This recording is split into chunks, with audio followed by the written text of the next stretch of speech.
صلی اللہ تعالی علی محمد صلی اللہ علیہ وآلہ وسلم۔ منافقوں کے مردود ایمان کی ایک مثال قرآن پاک میں 10ویں پارے سورہ توبہ میں آیت نمبر 65 میں دی گئی ہے۔ ترجمہ کنز الایمان: اور اے محبوب اگر تم ان سے پوچھو تو کہیں گے ہم تو یوں ہی ہنسی مذاق کر رہے تھے۔ یہ آیت کریمہ غزوہ تبوک کے موقع پر نازل ہوئی۔ تفسیر طبری جو تفسیر کی کتابوں میں سب سے معتبر تفسیر ہے، اس میں امام مجاہد رحمۃ اللہ علیہ نے فرمایا کہ غزوہ تبوک کے موقع پر کسی کی اونٹنی گم ہو گئی۔ اس کی تلاش جاری تھی کہ اس پر غیبوں پر خبردار آقا صلی اللہ علیہ وآلہ وسلم نے غیب کی خبر دیتے ہوئے فرمایا کہ اونٹنی فلاں جگہ پر ہے۔ اونٹنی کی خبر دے دی کہ اونٹنی فلاں جگہ پر ہے۔ یہ سن کر ایک منافق بدبخت بولا کہ محمد صلی اللہ علیہ وسلم کہتے ہیں کہ اونٹنی فلاں جگہ پر ہے، ان کو کیا پتہ غیب کا علم، ان کو غیب کا علم کہاں سے آ گیا؟ آج کل بھی جس طرح لوگ کہتے ہیں، تو یہ منافقوں کے الفاظ ہیں، منافقوں کی علامات ہیں، یہ منافقوں کا عقیدہ ہے کہ حضور علم غیب نہیں جانتے۔ اس وقت جب حضور نے بتایا کہ اونٹنی فلاں جگہ پر ہے، تو منافق نے کہا ان کو کیا پتہ غیب کا علم، کس نے دیا علم؟ تو اس موقع پر یہ آیت کریمہ نازل ہوئی اور بتایا گیا کہ اے محبوب صلی اللہ علیہ وآلہ وسلم، اگر آپ ان سے پوچھیں گے کہ تم نے ایسی بات کیوں کہی، تو کہیں گے ہم نے تو مذاق میں کہی، ہم ان سے مذاق کر رہے تھے۔ لا حول ولا قوت الا باللہ۔ ان بدبختوں کی جرت دیکھیے کہ اللہ رسول کی گستاخی کرنے کو یہ کھیل کود سمجھتے ہیں۔ خیر، اس آیت کریمہ اور اس کی شان نزول سے معلوم ہوا کہ منافقوں کا مردود ایمان تھا، یہ سمجھتے تھے کہ اللہ کا خزانہ بڑا محدود ہے اور اللہ پاک اپنے محبوب کو غیب کا علم نہیں دے سکتا، معاذ اللہ۔ اب اس کے برخلاف صحابہ کا عقیدہ دیکھیے۔ صحابہ کا ایمان چونکہ مقبول ہے اور ہمارا ایمان صحابہ والا ایمان ہوگا تو مقبول ہوگا۔ صحابہ کا کیا عقیدہ تھا؟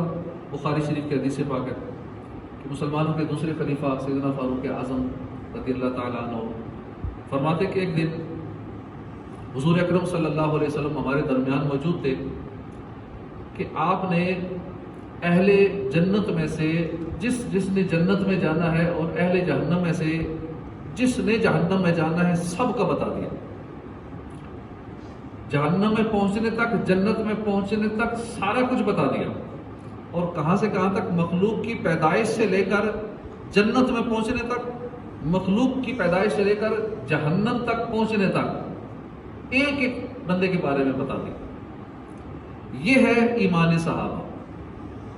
یہ وہ عقیدہ ہے کہ جو با کمال ایمان ہے، جو مقبول ایمان ہے، جسے قیامت تک آنے والے مسلمانوں کے لیے ایک کرائٹیریا بنا دیا گیا، ایک معیار بنا دیا گیا کہ اس معیار کے مطابق اگر تمہارا ایمان ہے تو مقبول ہے، ورنہ مردود ہے، ورنہ پھر منافقوں والا ایمان ہے، اوپر سے کلمہ پڑھتے تھے اندر سے کچھ اور۔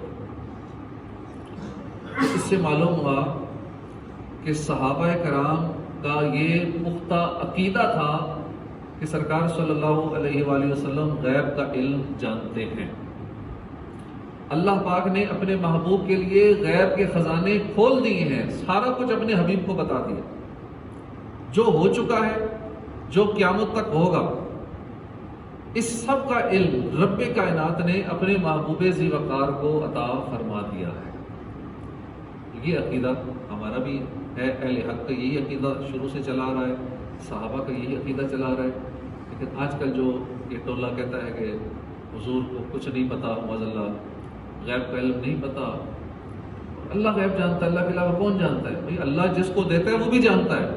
اللہ چاہے تو نبیوں کو دے، نبیوں کے سردار کو دے، اللہ چاہے تو کسی ولی کو دے دے، اللہ چاہے تو کسی عام بندے کو دے دے، اللہ دے سکتا ہے جسے چاہے، اپنے مقبول بندوں کو عطا فرماتا ہے۔ موسم کا حال ایک مہینے بعد کا بھی ہمیں پتہ چل جاتا ہے، ماں کے پیٹ میں کیا یہ بھی پتہ چل جاتا ہے۔ پہلے یہی غیب تھا، لیکن اب اس جدید ٹیکنالوجی نے یہ سارا ثابت کر دیا۔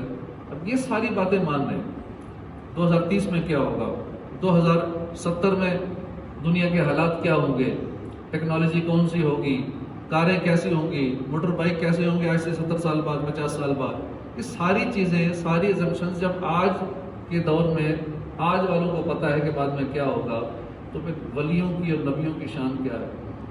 وہ تو روحانی طاقت سے یہ سارے معاملات کرتے ہیں، تو روحانی طاقت تو بہت زیادہ ہے، مادی طاقت ہے جسے ہم آج کل یوز کرتے ہیں۔ ہر بندہ لائیو ہو سکتا ہے، ہر بندہ اس سوشل میڈیا کو استعمال کرتے ہوئے اپنے آپ کو پوری دنیا میں ایٹ اے ٹائم دکھا سکتا ہے۔ عام بندے کی یہ طاقت آ گئی ہے، پھر ولیوں کی شان کیا ہوگی؟ اس لیے ہمیں ایسے لوگوں سے بچنا چاہیے جو عقیدہ خراب کرتے ہیں۔ جن لوگوں کا یہ عقیدہ ہے کہ سرکار صلی اللہ علیہ وسلم غیب کا علم نہیں جانتے، اگر کوئی ایسی بات کرتا ہے یا ایسی بات کرنے والوں کی تائید کرتا ہے، یا کتابوں میں جن لوگوں نے ایسی باتیں لکھی ہوئی ہیں اور ان کتابوں کو کوئی پروموٹ کر رہا ہے، تو سمجھ لیں کہ ٹھیک نہیں ہے۔ بظاہر کتنا ہی نیک ہو، نمازی ہو، پرہیزگار ہو، بڑی اچھی تقریریں کرتا ہو، لیکن سب سے پہلے اگلے کا عقیدہ دیکھیں، اس کے بعد اس کی بات سنیں، اس کے پیچھے نماز پڑھیں، ورنہ دور ہو جائیں، ورنہ ایمان برباد ہونے کا شدید خطرہ ہے۔ اللہ پاک ہمارے ایمان کی حفاظت فرمائے۔ الحمدللہ۔